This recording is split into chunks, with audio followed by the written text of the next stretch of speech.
Hey guys, it's Sim, and this is Wrestling Unlimited, as it's Monday, and that means tonight was Monday Night Raw. Now, as far as Raw does go, to me, I felt like it was kind of a hit or miss show. Like there were some good things on the show, then there were some okay things on the show, and then there was, I'm going to just say it, the main event that I didn't really enjoy that much. I felt like it went way too long. Punk rambled forever before the Usos came out, and then all that just kind of felt awkward.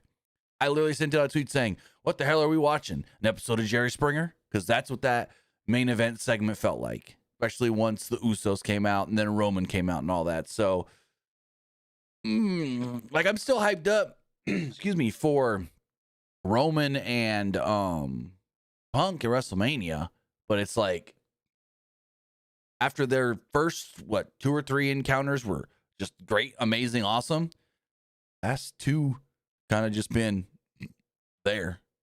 So we'll get into all that and so much more, but we've got Luke over here with us. Luke, what's going on? What's going on, everybody? I hope everybody had a great day, and hope everybody enjoyed Raw. I mean, as far as Raw does go for me, like, there were some parts that kind of got bored. I'm just gonna say it. There were some parts where I kind of got bored, and I got distracted doing something else than watching Raw. So the one big thing coming out of tonight's Raw, though, is that we did finally get Becky Lynch versus AJ Lee. He almost said AJ Styles. AJ Lee official for WrestleMania. So the women's Intercontinental title. Confirmed. Pardon? They also confirmed Oba versus Brock. Well, they've confirmed that last week. Like, we knew that was. By the end of last week's show, they were like, it's official. So my one thing is, what was all the iShow Speed stuff for? Was that really needed at all? No. It was so random. It's as random as just Danhausen showing up every week. So what do you think of the Danhausen just taking $20 from Johnny Gargano on Friday? Oh Lord. I don't know. What's that supposed to be? Are they trying to have like Danhausen like reverse a curse on Johnny? Maybe. I didn't think of it like that, but that would make sense. So it's like pay $20 and he's no longer cursed, and then they just give Johnny like a big push. So as far as Gargano does go, because people have been asking about his contract status with Ciampa leaving and everything, I think it was Fightful reported he's well under contract. Like, they don't know how long his deal is or anything. Like, no one's saying that, but he's well under contract. So it sounds like Gargano ain't going anywhere for any time soon, even if he were wanting to leave and go to AEW with Ciampa. So, well, if I'm being honest, I just don't know if Gargano wants to leave WWE. I think he feels set there. I mean, you never know, because we thought NXT Ciampa felt like he was just perfect, but then main roster Ciampa was really hit or miss. Especially, I still don't understand why they ever put him with the Miz. That stuff was weird. Well, here's my I think this is what killed his momentum. I think they were going to call him up to the main roster at one point, and he just said he didn't want to work the live events because he just didn't like the main roster scheduling. Oh yeah, that was a thing for sure. So like they stuck him in NXT, and I think that's what kind of like killed his momentum. You think from like a behind the scenes backstage, like, what's the word I'm looking for? Perception thing? A little bit, because I remember like in NXT, like for a while, I don't think he was really he wasn't really the same. Because they just put him in like in a random tag team with Timothy Thatcher for a while. Remember that? True, because they were supposed to both look like the old guys. Yeah, I remember that one. That was a weird one, but because like during that time for a while, they didn't really use Ciampa that much in NXT because like they just didn't know what else to do with him. Ciampa, one of the best they've ever, like, in all of the NXT, like from 2012 or 2011 to now, Ciampa was probably one of the biggest like stars they made in that brand.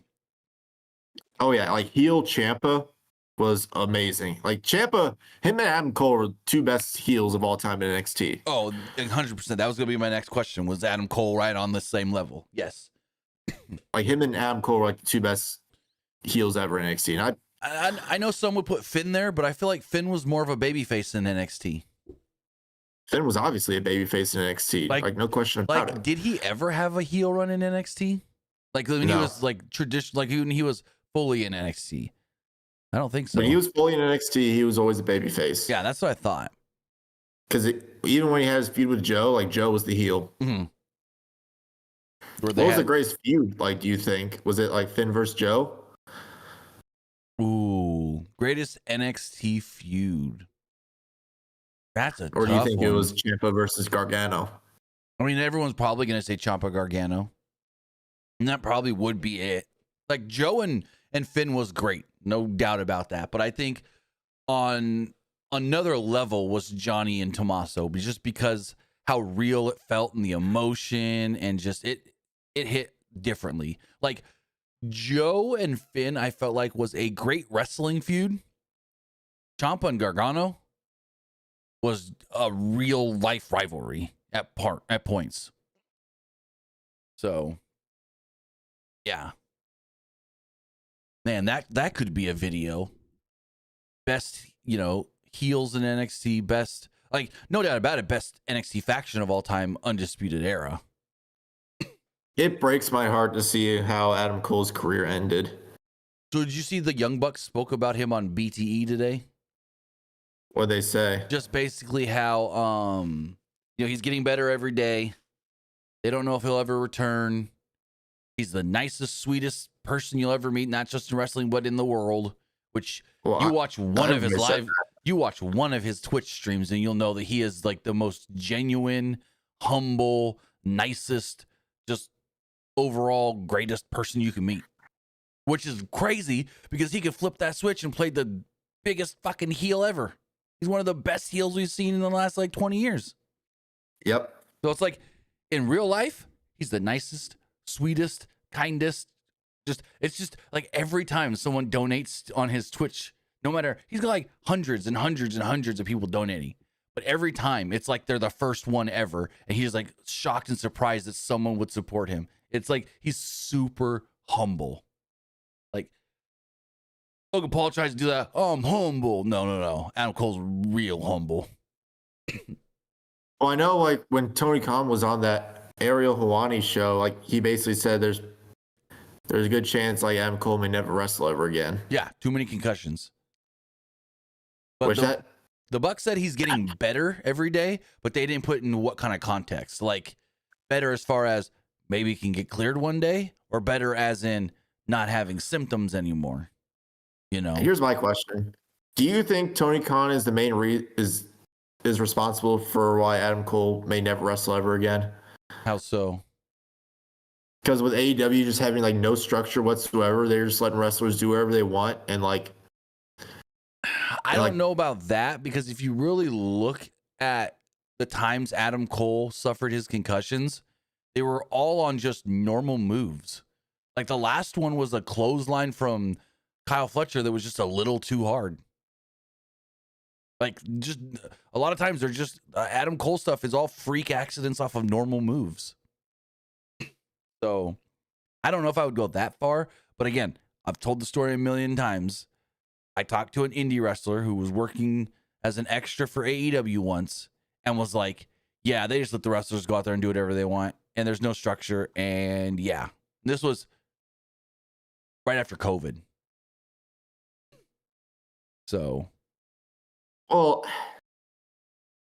a lot of these wrestlers, they just like, I just feel like they just go like too hard and they don't like know their limit. I feel like in AEW. Here's the worst part about it. And Dave Meltzer has criticized AEW for this. For everyone that says Dave Meltzer does not criticize AEW means you don't listen to his content. Because he's literally said, the reason we do an AEW pay-per-view and then they don't announce anything for that next Wednesday's Dynamite is because Tony has to wait a day or two to see who doesn't get injured on the pay-per-view. Because he just lets the wrestlers go so hard, like you said. Like Dave has criticized that, saying that they do too much sometimes. They let the wrestlers do too much sometimes. And then Tony doesn't know, quote, who's going to be healthy to actually work 3-4 days later. That's why a lot of times coming out of these pay-per-views, you have 1 to 0 things announced most of the time. Like last week, Will Ospreay had his first match in 6 months? They didn't announce that. And granted, that's not they were waiting from the pay-per-view thing. That was just a stupid decision. They announced it on like a random Tuesday, like afternoon, evening. That's something you should have been like on the pay-per-view when Will Ospreay returned. Oh, by the way, Ospreay will be wrestling this week on Dynamite. Like, oh shit. Okay, cool. A lot of people didn't even realize he was on the show until it started. Also, here's the other thing. The ratings came out for last week's Dynamite, and it was actually a good number, like 800 and something thousand. But that was the peak. That wasn't the average actual rating. But Will Ospreay was in the first match. After the Ospreay match, the rating dipped. Like everybody dipped out of that show. People just I believe it. They wanted to see Ospreay because he hadn't been around for however long. So people knew about the match. But then after the Ospreay match, the ratings just slowly went down till the end of the show. So I don't know what to say on that one. But again, I don't know personally, but from the couple people I've heard that have been backstage at AEW, CM Punk ain't wrong when he says Tony Khan's not the best of bosses as far as like being a boss. He said it on he acts like Helwani. everybody's friend where he's like, oh, you can do whatever you want. Right? There's no like structure or anything. And so just go out there and do whatever. Like he writes the storylines and then tells the wrestlers, here's the end game. Get me to it. That's what one wrestler told me before. He's like, this company feels like they have a storyline in place and then the wrestlers can just try to connect their own dots. So I don't know. But did you, so you mentioned Smackdown earlier. Did you watch any of Smackdown on Friday? A little bit, yeah. What did I saw Go for it. him. I saw Randy like calling Matt Cardona was like an indie mark. Yeah. What did you or think? Like indie freak or what was it? I don't remember exactly, but what did you think of how the show went off the air with freaking Drew and Jacob falling off the scaffolding? That was nuts. But the thing was, you noticed they had to film it in a specific way. Yeah. They had to use that fence to hide that crash pad. And that's probably a big ass crash pad. Oh, it had to be. Because it was just so awkward the way they were behind that fence and low. It's just the whole thing felt awkward. So, but other than that, I thought SmackDown was an all right show. Again, more bullshit with the women's tag team division. I bet you we're going to get it again this week. We're going to get it next Monday in Madison Square Garden. And I think the women's tag title match at Mania is going to be Lasha and Nia, the Bellas, Alexa and Charlotte, Bailey and Lyra. Alexa, stop. And then maybe they add the Kabuki Warriors, even though they lost tonight. Why not? If you're going to add 4 teams, you might as well add a 5th team. But then at the same time, where's the 5th team stand on the apron, though? You think they just do like a 5-way tornado tag? I don't know about tornado. Ooh, not tornado tag, but maybe no. You think they would do they wouldn't do a gauntlet match at Mania? I feel like that'd be too long. Yeah. 5 teams, that'd be too long. Also, what's with them doing Tiffany versus Julia for the title this Friday instead of waiting and doing that at Mania? That's another weird one. Unless they have that match in a GQ and they have a reason to get to Mania. Maybe, but that's kind of like. Unless they don't do that match at Mania, they just do it on SmackDown. Maybe. But you need, again, like I said to you earlier, we got not many weeks left and it's only 6 matches for a 2-night show. So, Meat King 8 says ladder match 5-way tag. I don't know about for the women. No offense to the women or anything. I just, for some reason, don't see them doing that for the women at a Mania. Because I feel like, and we've talked about this before, there's a lot of people that want that Intercontinental Championship on Raw. And I could see that being a big ladder match. Because even, I don't think you saw it because it was during a commercial. Javon Evans cut a promo after his match against Grayson Waller and was like, hey, I want to win a championship. Penta, young OG's going to be watching you after you defend your title against Dominik. I'm coming. So Javon Evans wants the IC title as well.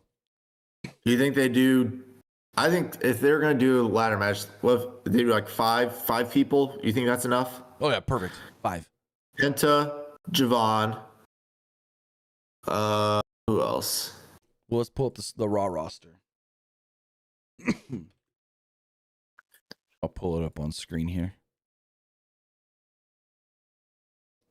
Let's see Raw roster.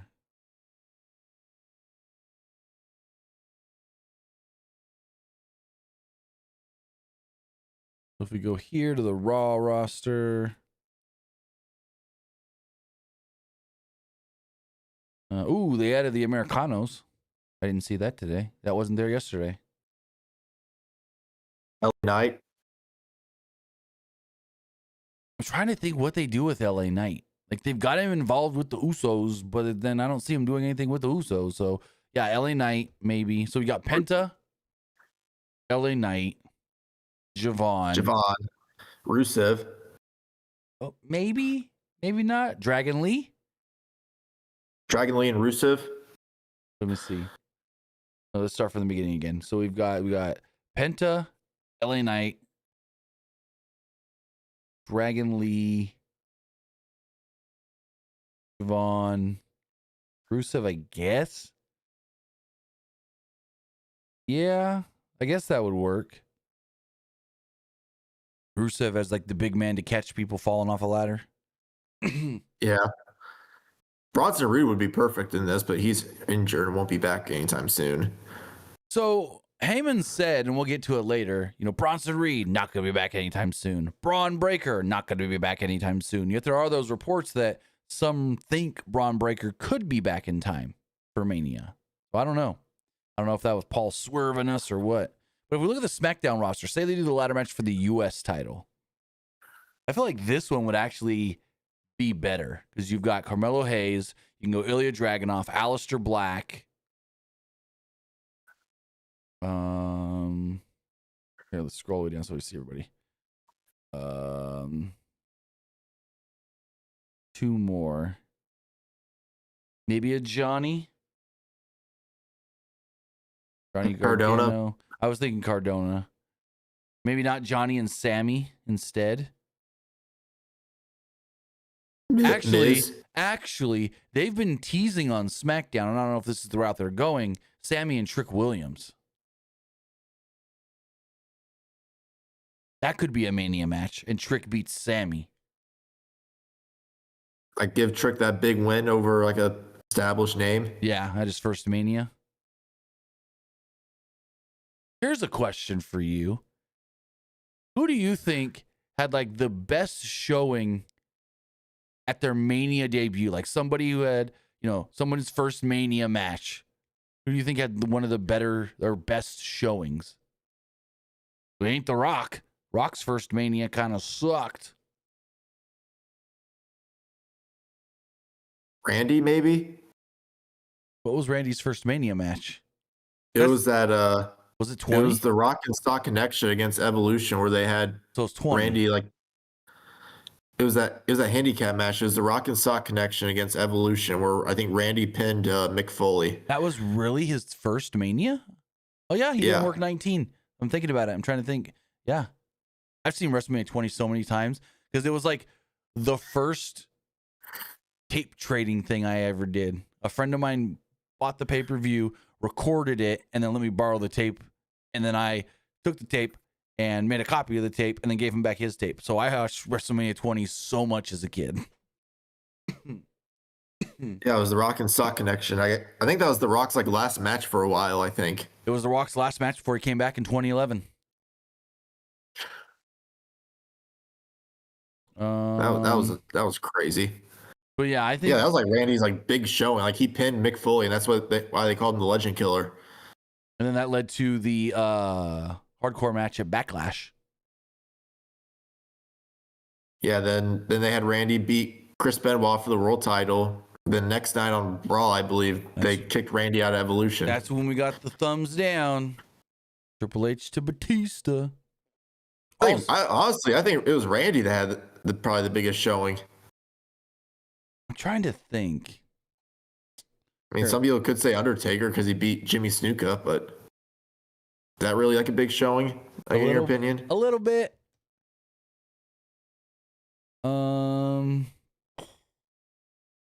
Let's see. Well, technically Kane's first WrestleMania 14 when he fought The Undertaker. They did the brother versus brother. I guess you can call that his first Mania, but I think he worked Mania before that when he was not Kane, like Glenn Jacobs. Some may not, consider that. Also, I think it's Randy. My opinion. Trying to think. I mean, Ric Flair, WrestleMania 8, I want to say. That was a good one. Good first Mania match. Let me know what you guys think. Who had like the biggest like WrestleMania showing? Well, I mean, here you go. Hardy's, Dudley's, Edge, and Christian. That ladder match, the triangle ladder match, was all their first Mania. Someone said, what about Brock Lesnar at Mania 19? I was just about to say it before that popped in the chat. Brock at Mania. Yep, Brock Mania 14. And another one, the women's triple threat at WrestleMania 32 with Charlotte, Sasha, and Becky. That match was one of the better matches of the entire night. Speaking of the women, Bianca Belair, WrestleMania 37. Main eventing night 1 against Sasha Banks. That's another big one.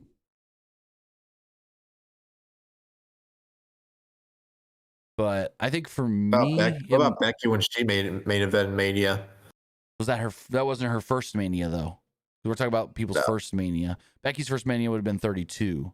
But I think for me, it's Brock. Brock's first Mania is a main event against Kurt Angle. What about John Cena's first Mania when he defeated the Big Show to win his first WWE title? Opening match WrestleMania 20. Great one as well.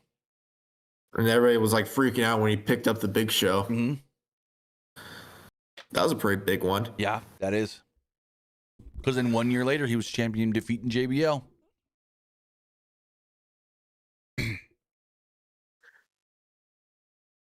But yeah, chat, let us know in the comments who you guys think has some of, if not the best Mania debut. Like their first match ever. Because like, I know people would want to say The Rock, but no. Was it Rock versus Savio Vega? No. Well, technically, when Randy Orton go for it. Like debuted at his first Mania, it was also Batista's first Mania. So technically, they both got to win that same night. True. Against the Rock and Sock connection. No, it wasn't The Rock and Savio Vega. That was Austin and Savio Vega. But it was The Rock and Rikishi, the Sultan. It was The Rock's first Mania match. He took on Rikishi when he was the Sultan. Kept it in the family. But what was Triple H's first Mania? Was it the Jake the Snake? Was it Jake the Snake? He was quickly defeated by Ultimate Warrior in a squash match that lasted 2 minutes. That's right. That's right. In 1996. Was that the one where? Yeah, that match sucked. Everybody kept saying like Warrior like couldn't sell pedigree or something. He couldn't sell the pedigree. Warrior just sucked in general at that point. Because he was back like too late. Yeah, no, that whole thing was just.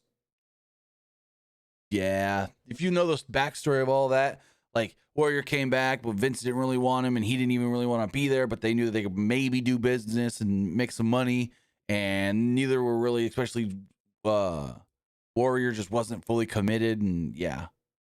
People said at the time they kind of felt bad for Triple H. Well, Warrior, his heart just wasn't in wrestling. He was kind of just doing it just for the paycheck. Exactly. And I saw some people saying like WWE screwed over Warrior. Warrior screwed himself over. He actually, like, there were like rumors saying that he could have been like a much bigger star than Hogan, but he just didn't try. I mean, they wanted him to be. WrestleMania 6 was supposed to be the passing of the torch, and it was a lot of on him that it didn't happen. So, yeah. I think this would be a fun discussion for another time once we can think about it and whatnot. So maybe we put this on the back burner for another week. With all of that, guys, I want to say thank you for joining us here. Twitch.tv/PWU Unlimited, YouTube.com/Pro Wrestling Unlimited, and podcast services all around the globe like Stitcher, Spotify, Google Pod, Apple Pod, Anchor, iHeartRadio, and so much more. Remember, if you're watching live on Twitch, you can help us out a couple of different ways. You can either help us out by hitting that donate button down below or by donating Twitch bits in the live chat.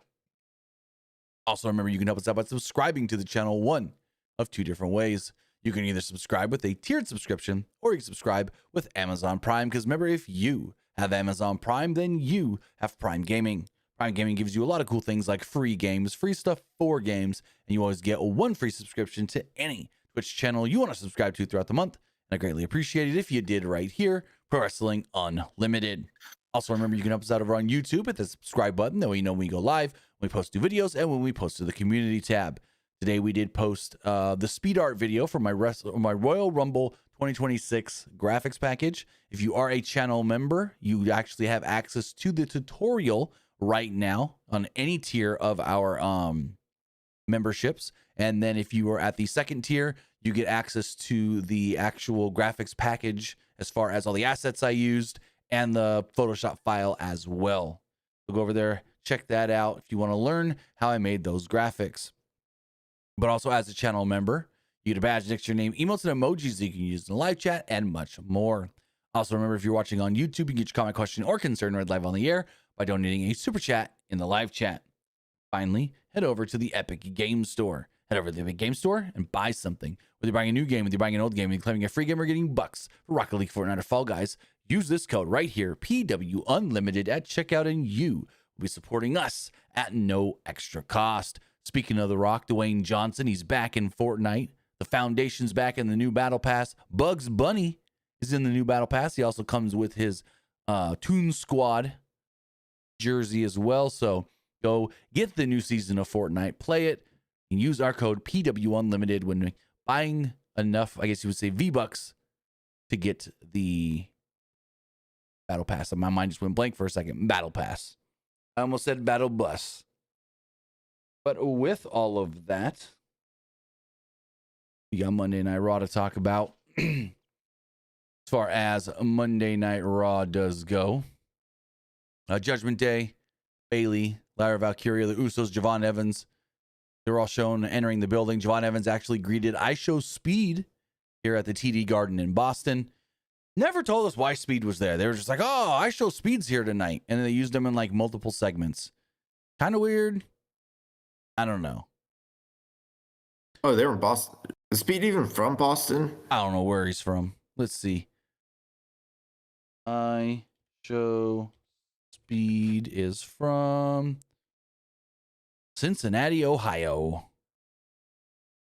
Yeah, that makes zero sense then. I don't know. Maybe he's on one of his tours again and he was just in Boston. Who knows? WWE really likes him, if you can't tell. Like, WWE really likes him. So yeah, they do. And I will say, out of like all like the more popular YouTubers, he's one of the better ones to like let your kids watch. So I never see him doing anything that's like a bad influence kind of thing, if you know what I mean. So right. With that though, where was I? Get back here to the notes. We got a very dramatic recap of the Oba Femi Brock Lesnar segment from last week before, well, Brock and Paul came down to the ring. Paul Heyman, not Paul Lesnar. Paul Heyman no longer looking all disheveled and anything, and Brock's got a new t-shirt, FAF5. So people on Twitter not knowing what that means, which means either you haven't been watching the show or you don't pay attention. It's FAFO, FAFO, FAF5. Basically what it means is FA, fuck around, FO, find out. So basically, fuck around and find out what's going to happen to you. Well, what this is, basically. And what this is, the playoff of that is FA, fuck around and get an F5. So that's what FAF5 is. I saw so many people trying to make like sexual references and stuff with it. And I'm like, no, don't even. But Lesnar was greeted with chants of Oba from the crowd. Heyman ran down his resume and even mentioned Dean Ambrose at one point when talking about people he's defeated. Heyman said the fans were pissing Lesnar off. If we were being honest about last week, Lesnar beat up 20 masked men, got distracted by Seth, and then, well, the overhyped Oba Femi took advantage of all that. Heyman said that we've heard this narrative many times in the past.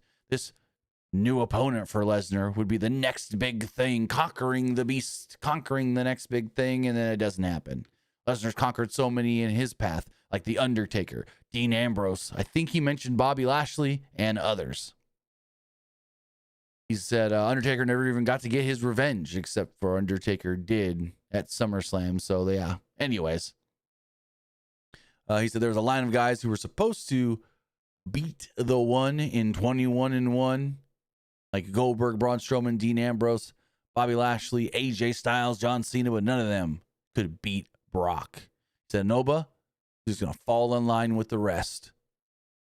He said that would be the biggest moment of Oba Femi's career, losing to Brock Lesnar. He pointed at the sign and will lose at WrestleMania because he will be victimized and conquered by the beast. The lights go out. Oba comes out. Heyman bails before Oba could go face-to-face with Brock Lesnar in the ring. Lesnar kicked Femi in the gut and set him up for an F5, but Femi slipped out of it, clotheslined Lesnar over the top rope and to the outside. Lesnar looked stunned, and the crowd chanted for Oba. Lesnar backed his way up the ramp and away from Femi as the two stared at each other. Lesnar then yelled, "You ain't that lucky, boy," and smiled as he was walking backwards up the aisle. So, I mean, it was simple, by the books, nothing special, but it's just telling you, hey, Oba's the younger, maybe even better of the two. What did you think of all this? I thought it was a good little segment here. Nothing super special, but good. It's pretty good. Like, honestly, if Oba, do you think? I think it's a good. Oba probably has to beat Brock Lesnar. I don't see Oba losing. He should. He should. He should. I mean, there is that chance where he might lose, but like, I think he should beat Lesnar. Like, if he does beat Lesnar, like, do you think he's like another one of those guys where like really good WrestleMania showing, just beating Brock Lesnar? I mean, if he beats Brock at Mania, yes, he'll be up there as one of the best Mania debuts. Well, wait, no. Omos lost to Brock, right? At 39? Yeah. Okay, never mind. Because I was going to say, what about Omos? But Omos lost. His debut was teaming with Styles. Like, that's true. Winning the tag titles against the New Day. That's true, because that was a Buccaneers Raymond James Stadium in Tampa. That was WrestleMania 37? 7, yeah. Yeah, he teamed with AJ and he won the tag titles. That was a weird tag team. The one where it rained on Samoa Joe. And Joe was wearing the poncho. Yep. But I mean, I think that would be up there. I don't think Oba Femi beating Brock Lesnar in his first Mania would be like the greatest WrestleMania debut, but it would be up there in the discussion of like top 10 maybe. What do you think is like? I think, my opinion, at least top 2 is Randy Orton and John Cena. Those were like the top 2 in my opinion. I'd have to put Brock above both of those. Brock in the main event of WrestleMania 19 for his first WrestleMania. Who else has main evented their first WrestleMania for the world title? Like, yeah, right, against Kurt Angle. Didn't he do that like that moonsault or like what was it? That's the shooting star he almost killed himself on. The thing is, apparently, like, he practiced it beforehand and did it no problem. And he used to do it all the time in OVW, but he was smaller then. Because in OVW, he would do it and jump almost all the way across the ring, doing a freaking shooting star. But he gained a lot of muscle and got bigger on the main roster. And granted, yeah, he almost pulled off the move. Kurt was just about 6 inches too far away. So he tried to extend himself, and that's why he didn't rotate enough. Because he tried to extend out to get to Kurt. At least that's how it looks to me. And that's what others have theorized as well, why he didn't get all the way over. Because when he realized Kurt was farther than he thought, he tried to extend his body out, and he didn't. He stopped the rotation. So then Dominik Mysterio cut a pre-tape promo about going for the IC title tonight. There was clips of Logan Paul at the flag football stuff for Fanatics. Did you see any of this or no? Fanatics flag football. It was fine. I watched some of it. It was fine. All these NFL stars look like fucking geeks to these pro flag football players, which I didn't even know was a thing. But so according to Dave Meltzer, all this stuff with Tom Brady and Logan Paul is a work. And WWE is negotiating with Brady to try and get him to do something at Mania. Don't know what. No one knows what, but they want him at Mania to do something with Logan Paul. Whether that is just, I think what would work is if we get to, the Vision and the Usos for the tag titles, maybe Tom Brady screws Logan Paul and Austin Theory out of the tag titles at Mania. It's a possibility. But yeah, everything they're doing is a work. And there's no deal in place right now for Tom Brady to be at and do anything at Mania, but the two sides are actively negotiating. So speaking of Logan Paul and Austin Theory, they did take on the Usos. And this was a weird one because last week when the match was first announced, non-title.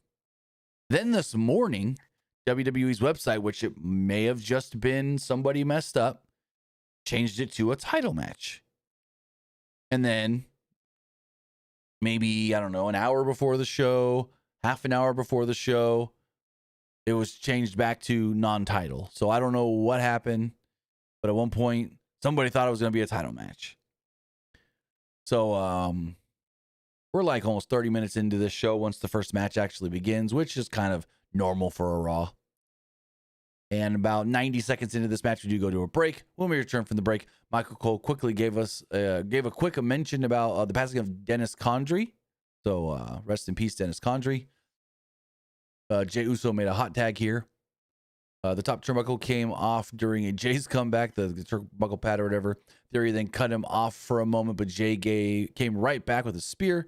Jay then went to the top rope, but Paul crotched him on the exposed buckle. Paul at one point grabbed the brass knucks, but LA Knight's music hit. Knight attacked Paul from behind and shoved him into the ring steps. Knight then slid the knucks into the ring. Jey Uso was all kinds of just going crazy, grabbed the knucks and knocked out Austin Theory right in front of the referee. So the referee calls for the DQ. Match ends, and the Vision are technically announced the winners. Before we talk about this post-match, what do you think of the match itself? I thought it was just there to get to the post-match. Yeah, I thought I was just there just to get to the post-match. So as far as the post-match does go, after the Vision were announced as the winners by DQ, Jey Uso freaked out, popped back into the ring, punched Paul with a knucks too. And I'm like, okay, I see where this is going. No DQ next week. And of course, they do announce next week inside Madison Square Garden, it will be these two teams once again, but with the tag titles on the line in a New York street fight. Match went about 8 minutes, 7.5 to 8 minutes. We're about 45 minutes into this show, and the first match ends in a crappy DQ. So then we got Becky Lynch and AJ Lee. Lynch enters the ring. She questioned the fans booing her while they cheered for AJ Lee, who abandoned them for well over a decade. She understood taking breaks. She took 10 months off, but not 10 years. She took time off because the fans got tired of seeing her success.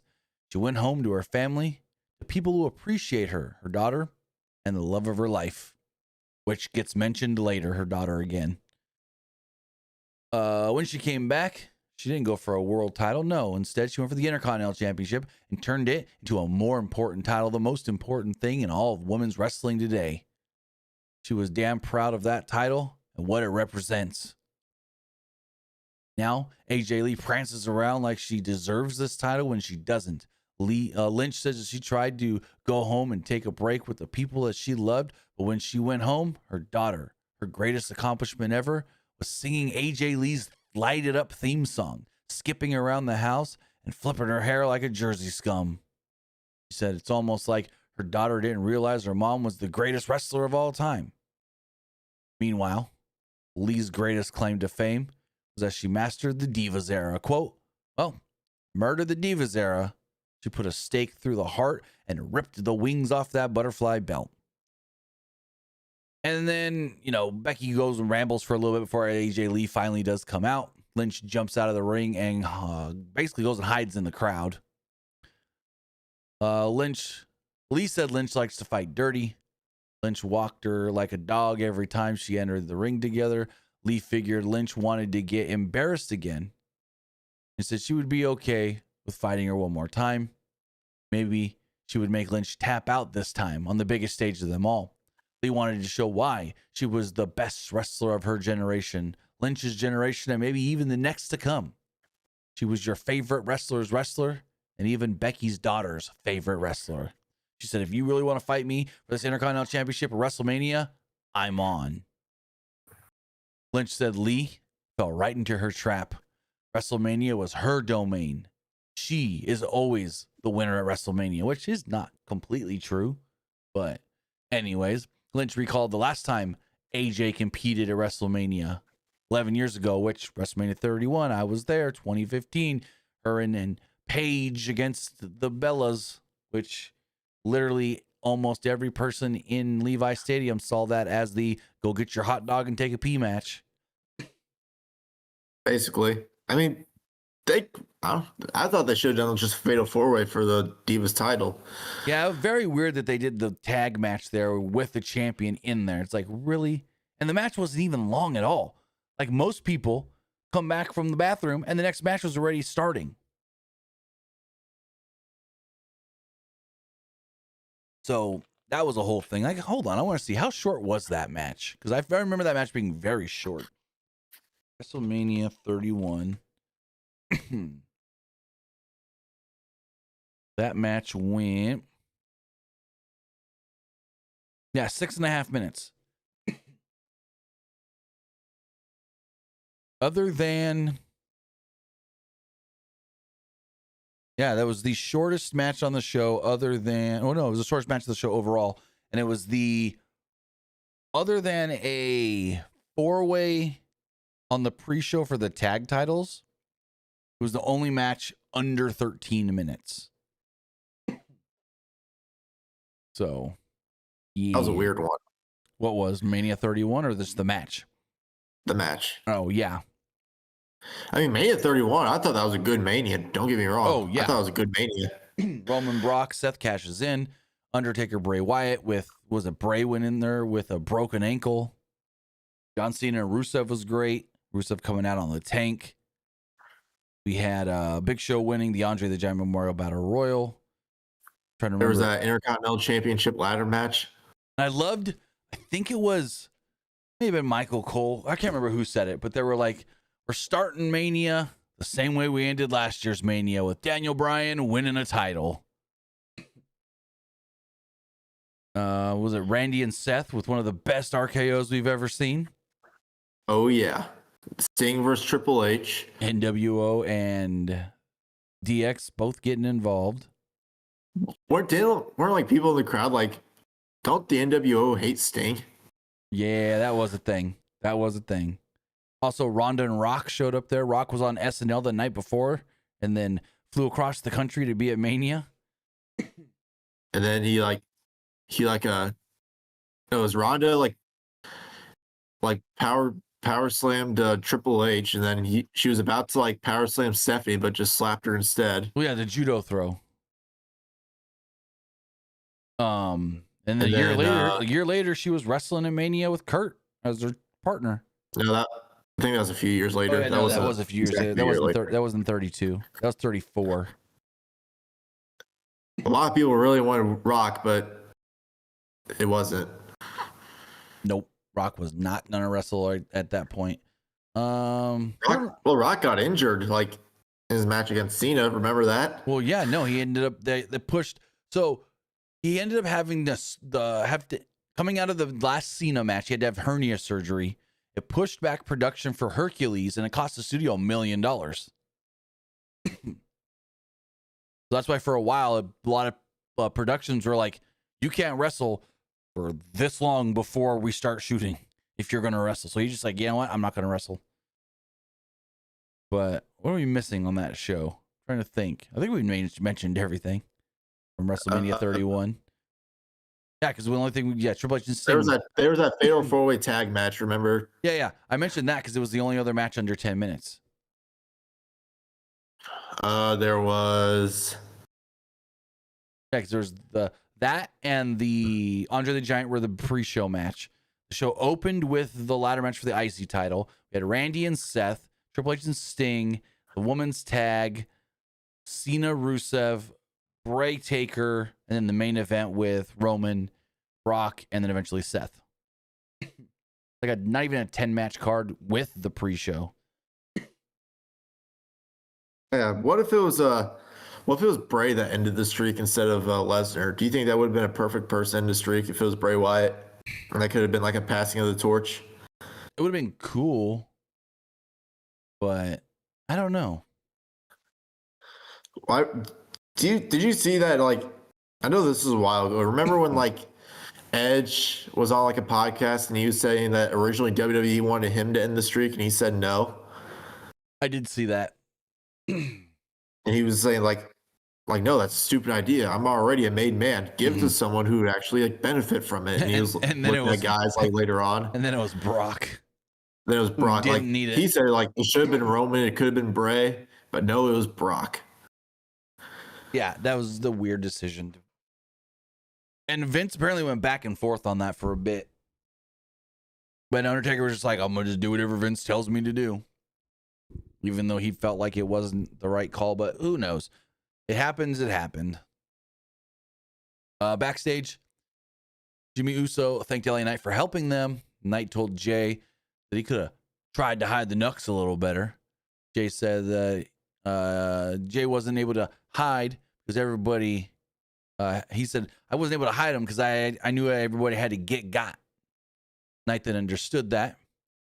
And then said something about Roman, but I didn't quite catch it. I just remember him saying something about Roman Reigns. Jay then was tired of hearing about, them being Roman's puppets or whatever. And then Jimmy was like, hey, LA, just watch yourself. Don't speak about the family. So, yep. And as they're saying, don't speak about the family, you see the production truck behind them and the huge ass picture of The Rock. Family. I don't think it was shot right there on purpose, but it's just coincidence. They showed some people from the Boston Celtics. They showed the shooting guard and the coach. Then we had Javon Evans versus Grayson Waller. I mean, technically the match was good, but it was just all right. Like I was never at all invested in this match. Never once did I go, man, I can't wait to see who wins this. It's probably Javon. Like at all. Commentary tried to play it up like it was an important match because, Grayson Waller's been around the New Day for how long now, but they've never actually asked him to become a member. But Kofi's over here actively trying to recruit Javon Evans.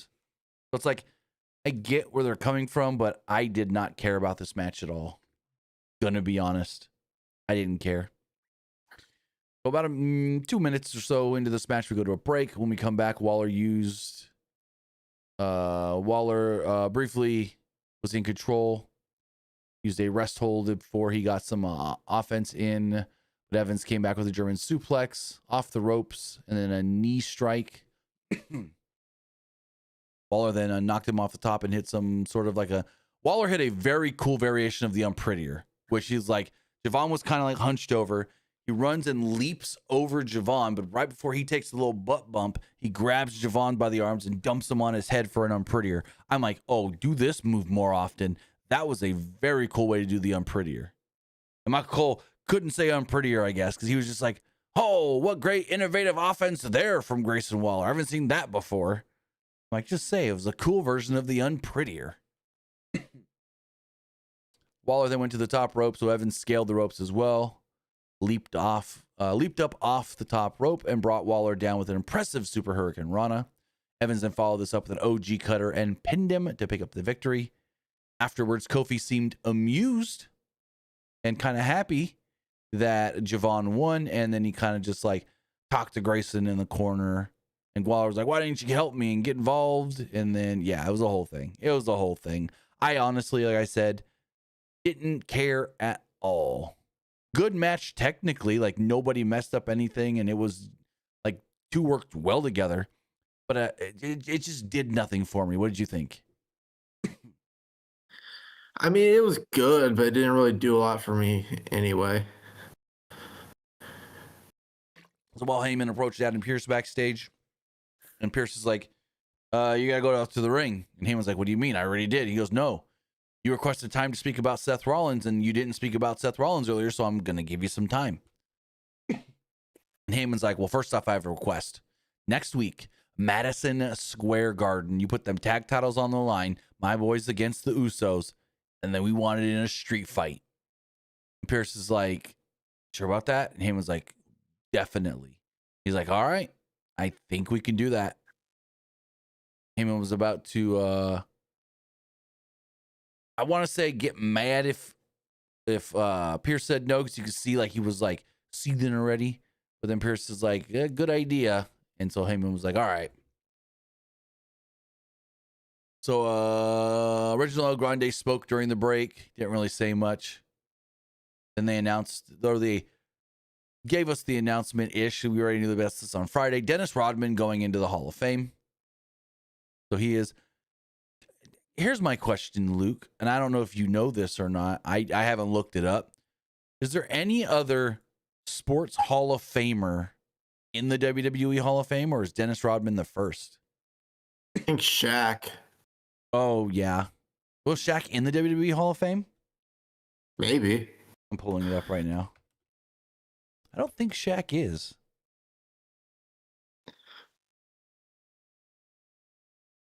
Nope, Shaq is not in the WWE Hall of Fame. Really? They put Dennis Rodman over Shaq. That is actually surprising. Well, yeah, because what did Shaq do? The one thing with Big Show, Dennis Rodman was in one of the biggest NWO programs they had.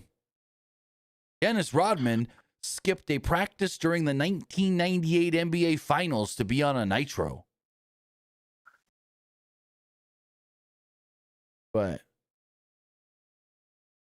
like, doing Rodman, it's like, okay, where's Malone? You put Karl Malone in too? No. Why? Respectfully, I don't think that'd go over so well. Not a lot of people really like Karl Malone. I guess.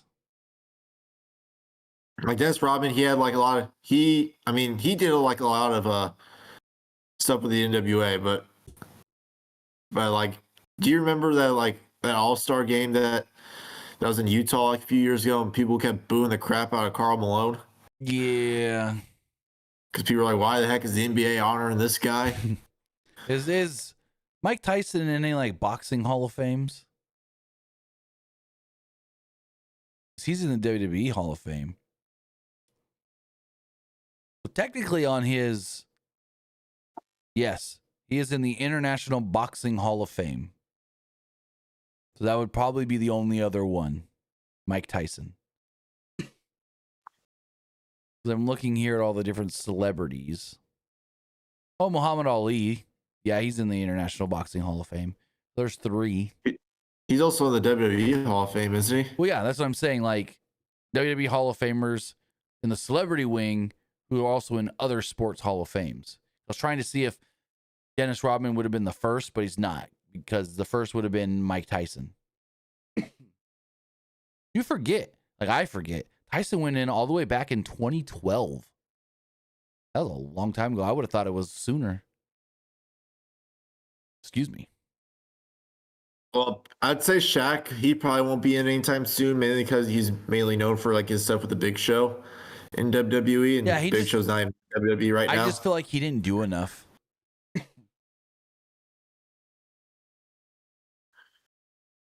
He was also in the WWE video game last year. Yeah. They did add just a bunch of random NBA players though last year. Him, Tyrese Halliburton, Jalen Brunson. Yeah, they had a lot of random people in that video game last year. Snoop. Corey says Snoop. No. Snoop is not in any other sports Hall of Fame. Is he in like a music Hall of Fame? Maybe. Trey says there. Don't you have to like be dead to like be in those? No. Wait. Trey say Pete Rose. They won't put Pete Rose in the MLB Hall of Fame. He's banned from their Hall of Fame. Ozzy Osbourne, he's in the WWE Hall of Fame. Yeah, Ozzy's in multiple music Hall of Fames, but it's like Mayweather's not in the WWE Hall of Fame. I don't know what you talk about, Messi. Floyd Mayweather?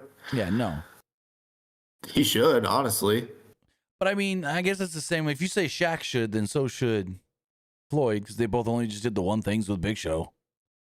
Which Floyd, he probably won't be in anytime soon because Big Show's not in WWE right now. Yeah, and they'd be promoting That's the somebody thing, in like- AEW. That's the thing, because like it's kind of hard to, because like what footage would they show of like Floyd in WWE? Yeah. Like what other footage besides him and Big Show? Same with Shaq. Do you think? I mean, do you think whenever like Paul White is eventually like, I mean, I don't know if it'll be anytime soon. Oh, he'll eventually go into the WWE Hall of Fame. Yes. No, but like, do you think he would like sign a Legends deal with WWE like once, like immediately once his like AEW deal is up and go to the Hall of Fame? That's a tough one. It depends. Because I just don't know I don't know when Paul White's contract is up. Because I don't know either. I mean, I'm assuming he probably feels settled in AEW. I don't know what type of deal he's under either. Is he under a broadcaster deal? Is he under a performer deal, a wrestler deal? Is he under some sort of different kind of deal than the wrestlers on the Raw? You know what I mean?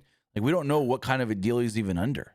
Because, like, if he's on, like, a broadcaster deal, at least with WWE, if you're a broadcaster, that's like just being a regular employee.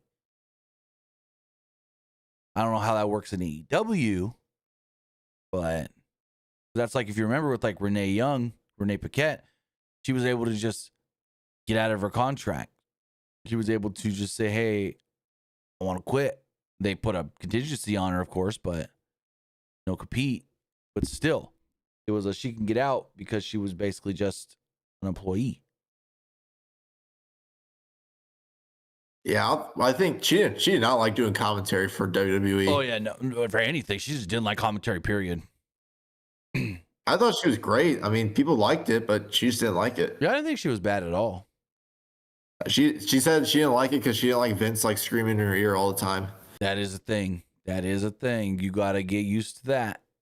Trust me, Michael Cole and Jim Ross have both talked, mainly Jim Ross, though, talked a lot about Vince screaming in your ear. Hey, as a camera guy working for like live sports production, you're hearing the producer. You can hear like the producer talking to like the commentary people as well. Like you hear everything. Right. You ever worked with anybody that's... There was one time, I don't know if I should say this, but like there was one time I was working camera for like a women's basketball game, and someone on commentary was asking like the producer a question, and I guess the producer like muted herself on like their end, was like talking so much crap. It's like what the heck is this guy think he's talking about? Is he that stupid? and then like unmuted herself. It's like yeah, you can go ahead and do that. Just I'm like, did I just hear that? Wow. Oh yeah.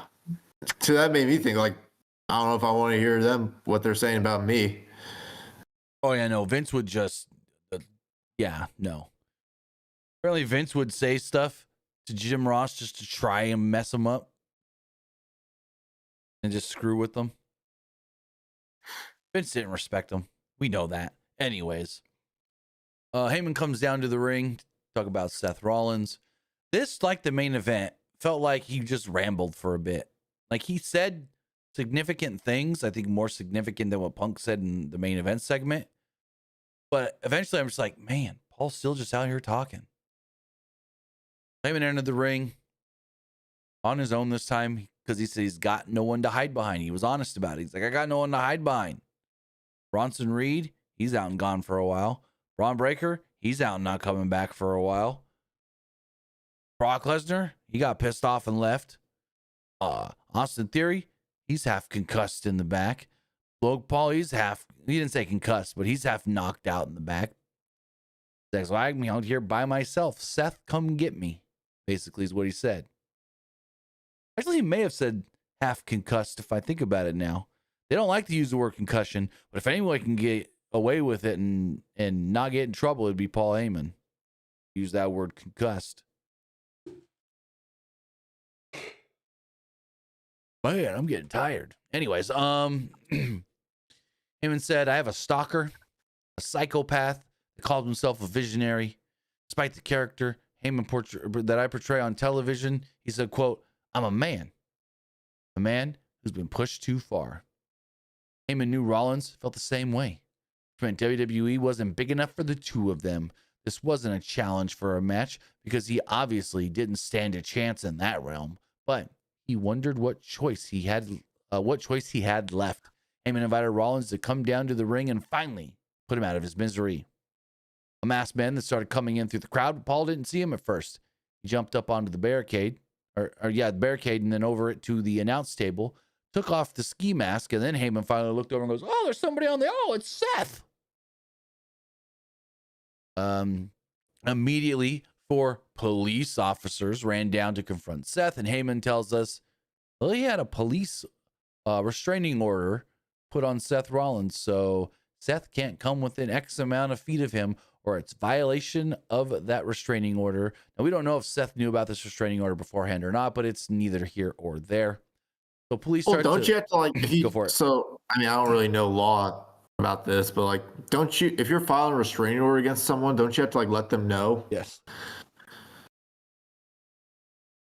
You have to serve them the paperwork so they know all the contingencies and the details of the police order or the restraining order. Because it's like, if the restraining order says you can't be within 150 feet of this person and you don't know, like, shouldn't you not get in trouble? You know what I mean? Like, you don't. Yeah, you have to like let them know. Yeah. So it's like, first, Seth didn't know. So him coming out there, that's fine.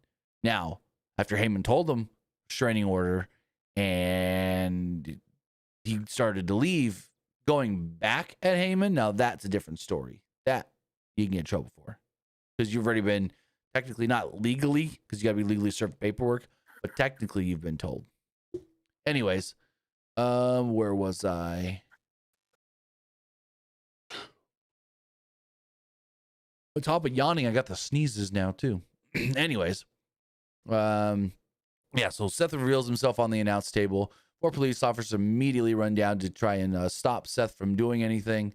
Rollins realized this was all Heyman's doing. This is when Heyman announced the restraining order. Police escorted Rollins through the crowd towards the back, but then Heyman kept talking.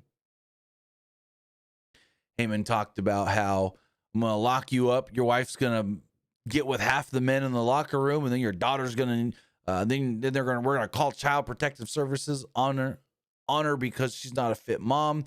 And, well, I'll take care of your daughter. I'll raise her as my own. She's left alone. And, Seth did not like that one, so he broke away from the cops, ran back down to the ring, sprinted in there, and ducked Paul with one single punch. I think Heyman threw the microphone at Seth as well. They pull him off, put him in handcuffs, and they take Seth away. Heyman got an evil look, grin on his face because he's like, I knew it. I knew I'd get him. So, yeah. Last we see is Seth being taken to jail. What'd you think? It was okay. Like, the whole restraining authority thing, I think is kind of annoying. Yeah, they are annoying segments. We've seen them in the past. What was it? The Stephanie Man Brie Bella one? Or was that just assault? No, that was just assault. Yeah. No, originally, it originally started. Brie was like just a regular fan in San who paid a ticket to watch the show, and then Stephanie McMahon it was just a talking segment, and and Stephanie slapped her, and then Brie pressed charges on her for assaulting a fan. Is basically how it went. That's what it was. And then a few weeks later, they did that whole remember when they had Chelsea Green in a segment before she even wrestled, saying that she had an affair with Daniel Bryan. Brie came out and slapped Chelsea Green. Then Chelsea Green pressed charges on Brie, and then Brie went to jail. That's where I was thinking. That's what it was. I know they arrested Brie at one point. Yeah, they arrested Brie because she slapped Chelsea Green. That's right. Yeah. And then that led to a one-on-one match between Brie and Stephanie at SummerSlam. And Nikki Bella turned on Brie. Chelsea looks so different there. Yeah, she was they were having her be like Daniel Bryan's like therapist, basically. Well, yeah, like his physical trainer. Because remember, he had the neck injury coming off of that WrestleMania 30, and so she was his trainer for rehab or whatnot. And then she said, like, I had an affair with Daniel Bryan. Yep. But yeah, they take Seth away, and we'll see when he shows back up. I thought what was going to happen here was Heyman's over here talking about, I got no one to hide behind. Seth, just come get me. And I thought I was completely wrong, but I thought this was going to lead to Braun Breaker's return. Because, why would Heyman be out there calling for Seth, saying, I've got no backup, come take me out? When in my thought was, oh, he really does have backup, but doesn't want Seth to know. But I was completely wrong. It would have made the most logical sense for the segment, but I was wrong. Michael Cole announces there are 13,340 in attendance as we move on to the Kabuki Warriors versus Bayley and Lyra Valkyria. Again, another match that goes to a break 90 seconds or so in. When we come back, the baby faces were actually in control, making a comeback. Valkyria hit Asuka with a fisherman suplex before Bayley hit a flying elbow drop for a 2. Bayley was frustrated and tagged out. At one point, Bayley came back in. Well, no. At one point, I think Kyrie hit a double foot stomp on Lyra, went for the pin. Bayley broke it up. Bayley then suplexed Asuka onto the announce table and kind of got a little crazy. Jumped up on the barricade, tried to go for a elbow drop, but Kyrie pulled Asuka off the announce table. So Bayley went crashing elbow first into the table. I went too far down on my notes. Eventually Lyra and Kyrie would go at it. Bayley and Asuka were still going at it at ringside. And then Lyra took out Kyrie with a Nightwing and pinned her 1, 2, 3. I thought it was okay at best. What'd you think? It was okay. It was just okay. Well, Jackie Redmond interviews them after the win, Bayley and Lyra, that is. Bayley said that they were feeling pretty damn good after beating one of the best tag teams in the world. Valkyria said that Nia Jax and Lash Legend knew that they couldn't beat them. They have all the confidence in the world right now. Bayley then challenged them to come to Madison Square Garden next week and put their tag titles on the line. So, we think this is leading to a big multi-woman tag match, right, for Mania? Most likely, yeah. So moving forward, ISO Speed was in the back with Penta. So he's talking to Penta and everything. And Penta's like, hey, Dragon Lee walks up. And he goes, hey, Dragon Lee, me and my friend Speed. And he's like, you're a dragon? Like, he was like literally tripping out. You're a dragon? No way. It was just weird. And then eventually Penta showed him how to do the Penta strut. Kinda.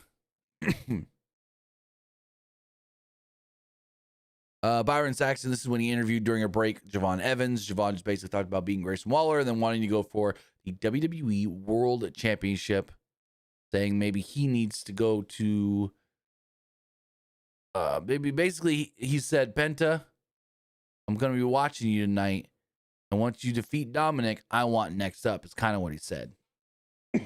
He then got the whole crowd to chant bouncy. He said, this boy is, and they all went bouncy.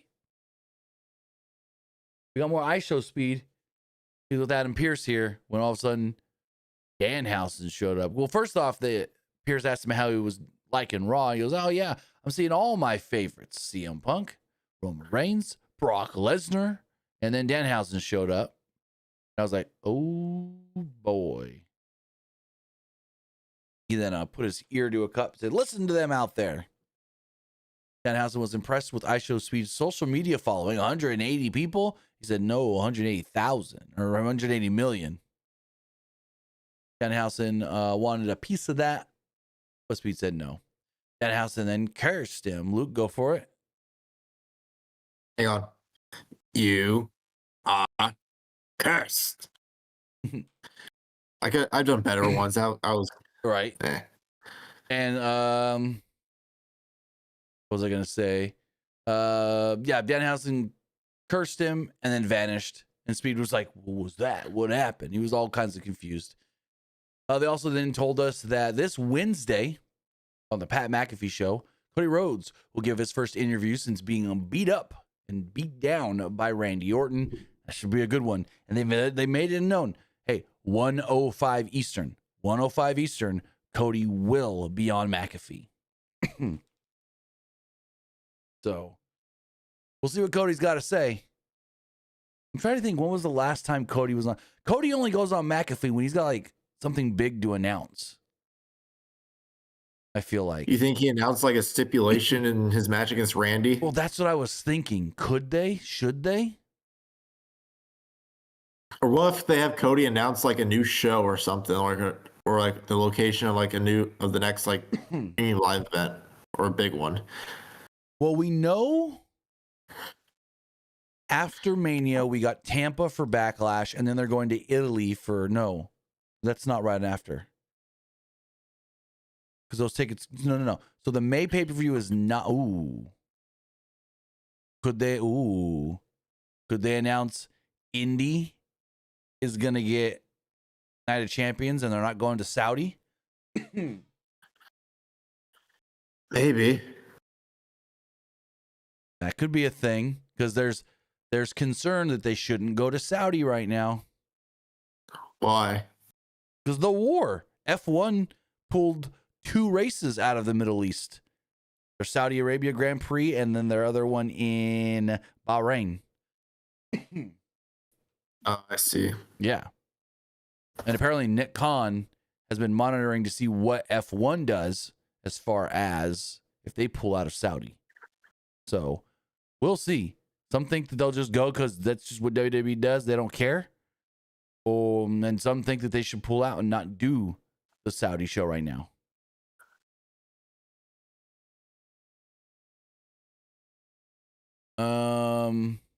We got an emotional Asuka backstage.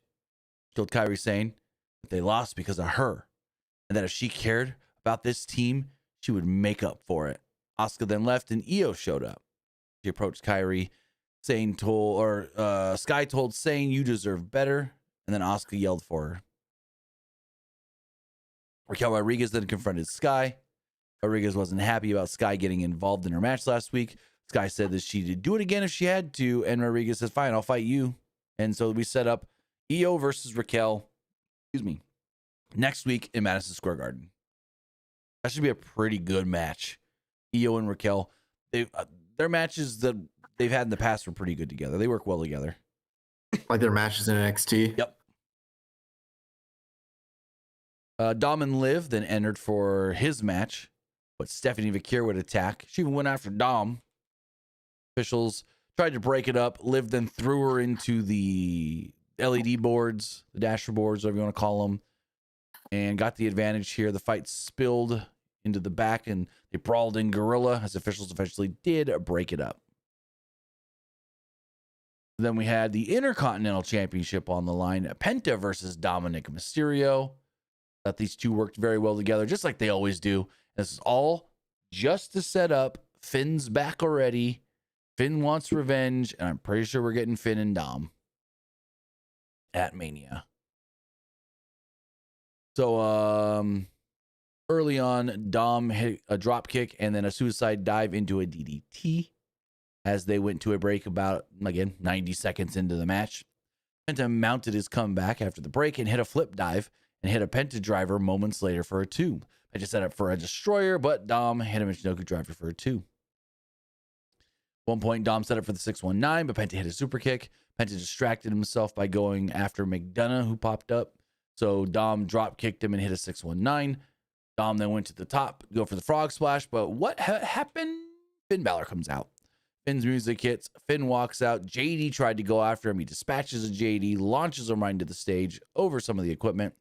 Dom then took too long to go for his frog splash, and when he did, Penta countered it into a small package, rolled him up, and pinned him 1, 2, 3, and still Intercontinental Champion Penta. So good match, despite the finish. I mean, we all knew Penta was going to retain. Oh yeah, I didn't see Dom. I'm curious to know when they're going to announce Finn versus Dom at Mania. I mean, I can see it next week. I think they should do it next You week. think they do Demon Finn versus Dom? I would like to see it, but no, never mind. I was gonna say Demon Finch, that demon character. I don't know. The aura of the demon is like, it's cool, but it doesn't mean as much anymore since they've defeated it. You know what I mean? Like in NXT, where he was the demon, he ain't losing. Well, they had him lose against Joe that one time. Right. Well, last time he was the demon, he lost to Edge, and then the one before he lost to Roman. Exactly.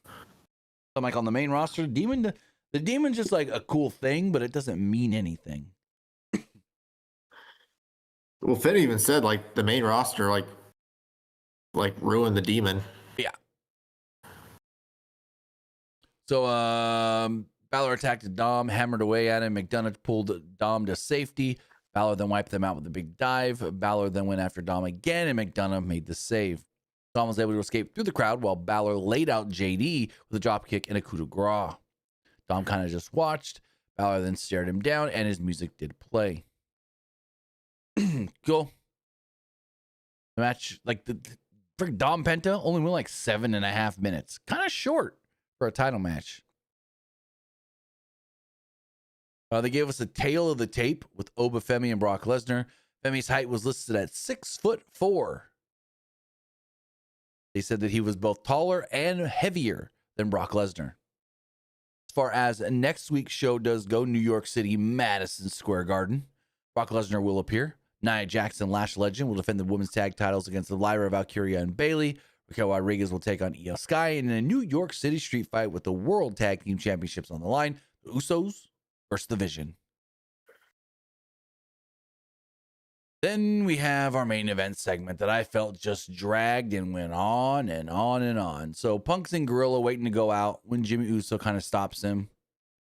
He basically goes, Punk, hey, we're cool and all, but you need to watch what you say because my brother's on a warpath. And he's like, okay, and? Like, Punk don't care. He's like, what's Jay going to do to me, basically? Then his music hits, and he's like, I gotta go. And Jimmy's like, just I'm warning you. I'm warning you. Punk comes down to the ring, mentions Jimmy's warning, but he's like, yeah, I don't care. They're just words. He said it also showed once again that Roman Reigns can't do anything for himself, and his cousins can't do anything that does not involve him. What he didn't know, though, was that his cousins couldn't do anything. Oh, no, I already heard that. A nobody in their entire family could do anything for themselves. It's all about the family, which is not a bad thing, but at the same time, it means that you don't think for yourself. Nobody in that family can be the heavyweight champion because he's the heavyweight champion. He has them all shook because no one thinks he should be the champion. When he is the champion, he's better than all of them. Reigns gave the entire family permission to go after him. None of them have done anything about it.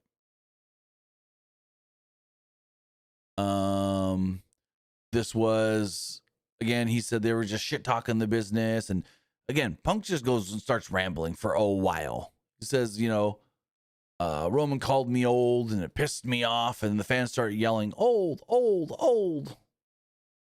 Punk said, so what? Like, right. Like, originally, it was supposed to be like him, like Roman, like dissing like Larry. That would have made a lot more sense. Yes. But apparently somebody, according to Meltzer, he said that the original thing was Punk mentioned Roman's dad, so Roman was going to mention Larry, but then somebody brought up the fact of Larry's too beloved, and it would be the wrong kind of heat on Roman. So they thought different of it, which I get it, I guess. I really think they should have just kept the Larry line instead of the old line, because the old line's kind of dumb. Especially because I think because even Punk mentioned Terry Funk, way older than him, still going. Like Funk wrestled so old. No one, like, I don't know. Anyways, so the crowd chanted old. Punk said Reigns called him old. I'm not what he said I am, but who said, quote, my young boy does not get to disrespect me and call me old, he said. And that's not the only time he called Roman young boy tonight. He then asked Boston, think I'm old? They actually cheered and chanted, yes, yes, yes, yes. And I'm like, oh, damn. Okay. A Punk said that he told them that he wasn't old, but he may be a liar. He's feeling old. Like he's technically old and he's feeling all the wear and tear on his body, but he knows that he can still go. He may have some gray whiskers, may use that just for men, just like Roman. He said, but Terry Funk was a middle-aged crazy man.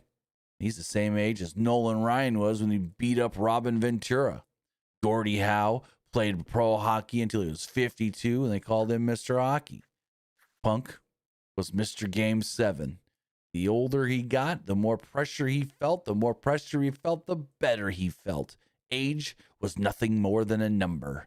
He was old but not insecure. He would never ask them to acknowledge him. He doesn't need their affirmation like Roman does. Reigns has underestimated him in every direction. He dropped Reigns with one punch last week. The old man would tie him up in a knot at WrestleMania. He said 20 minutes into the match, when Reigns was grasping for air, all the oil and the jizz, he said, he covered himself in has dried up. And I'm like, what the fuck kind of line is that? He said Punk would hit him with a GTS, put him to sleep. Reigns would wake up and realize that Punk was the real best in the world. And he just got beat by an old man. Gunther didn't underestimate him and still couldn't get the job done. The same could be said for Jey Uso. And then Jey comes down to the ring. So again, Punk's over here just rambling and talking about jizz. Jey comes down and he's like a Rottweiler who just got out of the cage. It's like my freaking dog when you put him in the cage all day and then he needs to go outside and he's just got the zoomies or whatever. So Jey told Punk, you are old. And you've been hitting the head one too many times just like me, so you don't understand it. You're just running your mouth. Don't talk about me. Don't talk about my family. You want to come out here and threaten all of us? Let's fight right now. Punk said, Jey, you never got a rematch for the title, did you? How about we do? We fight. I'll give you the match you never got. And he's like, yeah, let's go. And Punk's basically like, all right, I know this ain't smart, but I'm a fighting champion and I'll fight you right here, right now. And he takes the belt off and puts it on the ground. Jimmy then comes out and goes, whoa, what are we doing here? Hey, Jey, no. We ain't doing this. We got street fight next week for the tag titles. And basically, Jey goes, screw them tag titles. Screw them tag titles. I want him. He's like, all you see is red. And that's why we got disqualified earlier. You need to focus. Jimmy told him, let Roman handle him. That's not our business. Jey was so pissed off about Punk talking shit that he wondered, where is Roman? Roman ain't even out here anyway. We're the ones out here. And finally, Roman's music hits. Reigns stared at Punk before turning his attention to the Usos. He said they already had their tag match. And respectfully, get the hell out of my ring. You already got your shot tonight. My turn. Punk advised them, stay, because Roman will probably need your help. Jey shoved Jimmy aside and went after Punk. Punk dropped him with a shot from the microphone. Jimmy and Punk then got tangled up before Roman jumped in with a big Superman punch to drop Punk. Officials finally ran down and broke it all up. The Usos left the ring. They were yelling back. Reigns was about to leave. But then Jey said, Joe, you know what to do. Don't just leave him there. Get him. Get him. Get him. And finally, Roman did what Jey told him to do for a change. And he gave Punk a big old spear in the middle of the ring. Reigns then turned back towards the ring. Oh, like I said, he speared him right in the middle of the ring. Reigns didn't stop there, though. He drove Punk and threw him out of the ring and then drove him into the ring post a couple times. Picked him up for a big powerbomb and sent him right through the announce table. Reigns then grabbed Punk by the sweater, screamed in his face. Adam Pearce came down to try and stop it, punched Punk a couple of times. And they eventually got Roman out of there. Roman walked away, and Punk was laughing about all this, just laying there. They're like, Punk, you okay? You need some help? And he's like, I don't need help. I don't need any help. I'm not the one who needs help. Talk about Roman needs help. Can't do it on his own. And the last shot we get is Roman at the bottom of the ramp over by the ring, and he's just so yeah. Till the show goes off the air. Punk got put through a table. Yes, he's feeling the side effects of getting put through a table, but he's not like down and out or hurt. He's laughing it off. What'd you think of all of this that I felt went way too long? It went way too long, and it was a weak segment. And I think it was weak because of the length. I felt like it could have been better if you cut it in half. Because, like, I get where they're coming from. Like, last week, Roman got knocked out, knocked down, but not knocked out, and laughed at Punk. This week, Punk gets put through the table, but it wasn't enough to keep him fully down, and he laughed it off. So it's like, oh, we're taking some of their better shots, but it ain't enough. So now we're going to see they really got to beat the shit. Like, basically, I think they're telling us they're going to have to beat the shit out of the other one at WrestleMania to win, because they're not going to go down easily. I think it's the story, and I could be looking too much into it, but I feel like that's the story they're trying to tell. Neither of these men are going to go down easy at WrestleMania, and they're going to end up having to beat the crap out of each other. We do have a super chat here from Chucky989 on YouTube. He says, what are your thoughts on Tama Tonga's fine? I haven't talked about this. Luke, did you hear about this? Basically, he got fined a significant amount of money because he posted like a practice clip on social media. So he got fined. We don't know the number, but it's no less than $10,000.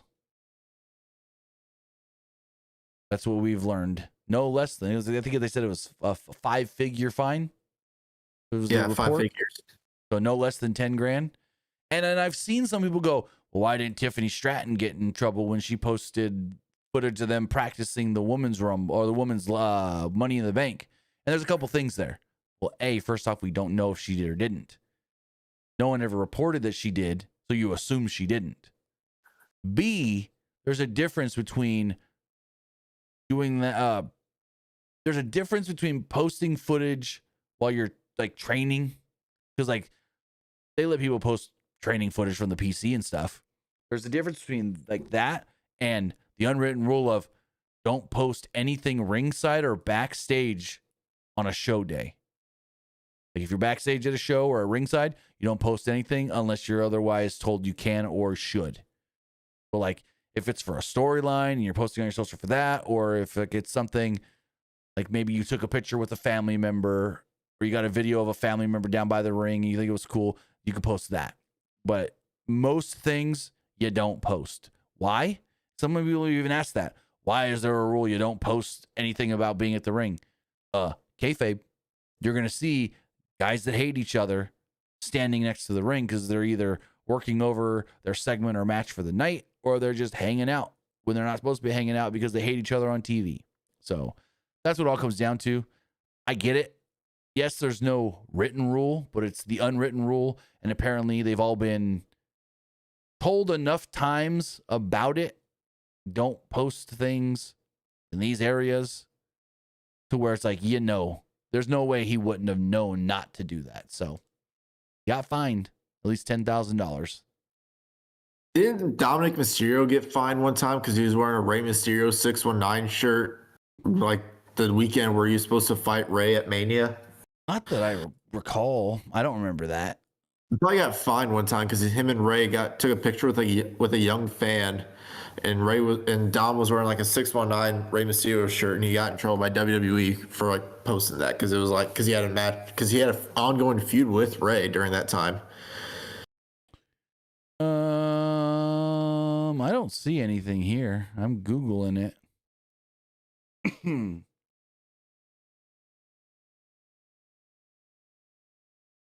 Yeah, I don't see anything.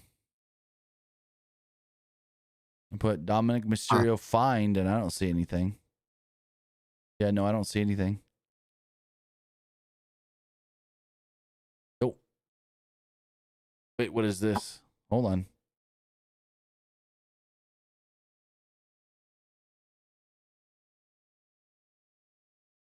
Oh, no. That's not real. It was nothing. Well, hold on. Because this says Dominik Mysterio broke character. Hold on. I'm trying to read what this says. No, I can't. Is it TikTok? I'm not going to play it. Someone else's TikTok. Yeah, I don't know. Not sure. Yeah, I never heard that one. So I don't know.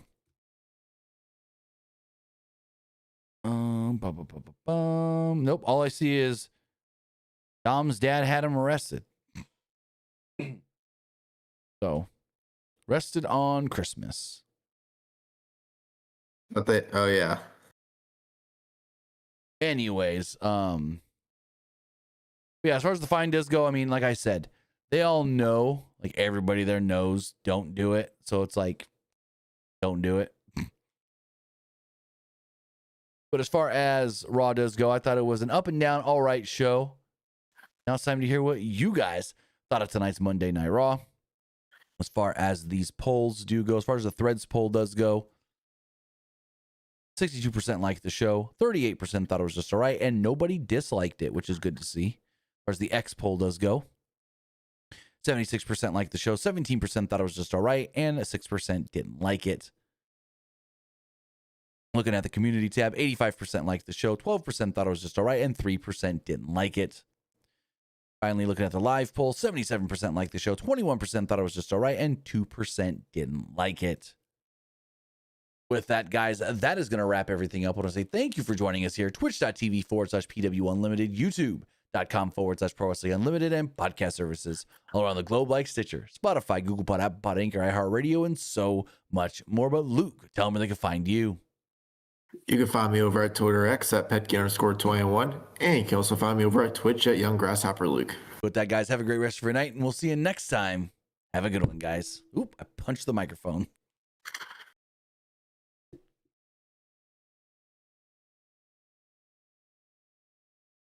All right. If you're still watching, that's weird. Still watching on